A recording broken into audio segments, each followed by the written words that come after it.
Hello, my dear student. You are most welcome to my class. Myself, Dr. Apiluddin Ahmed. My dear student, আজি আমি এটা important question লৈ আহিছো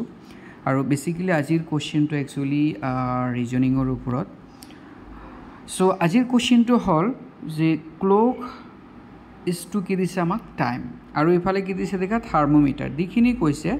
যে এই কোৱেশ্চন মাৰ্কৰ ইয়াতে কি হ'ব আমাক চাৰিটা অপচন দি আছে দেখা ইয়াতে চাৰিটা অপচন দি আছে তো তুমি এনালাইজ কৰা তুমি চাবা ইয়াতে ক্লক কাৰ লগত ৰিলেটেড হয় টাইমৰ লগত আমি সদায় জানো ক্লকে কি কৰে ঘড়ীয়ে আমাক কি দিয়ে টাইম দিয়ে সময় দিয়ে আইছা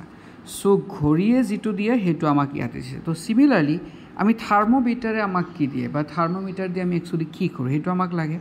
তো থার্মোমিটারে হিট দিয়ে জানো নি দিয়ে ওয়েদার নি দিয়ে তো থার্মোমিটারে কি দিয়ে একচুয়ালি টেম্পারেচার দিয়ে আমি সবেই জানো যে থার্মোমিটার দিয়ে আমি একচুয়ালি কি কৰো টেম্পারেচার জুকো নহয় জানো তার মানে ইয়াতে কি হ'ব ইয়াতে টেম্পারেচার অপশন হ'ব তার মানে ইয়াৰে কাৰেক্ট অপশন কোনটো হ'ব সি অপশন কাৰেক্ট হ'ব বুজি পাইছা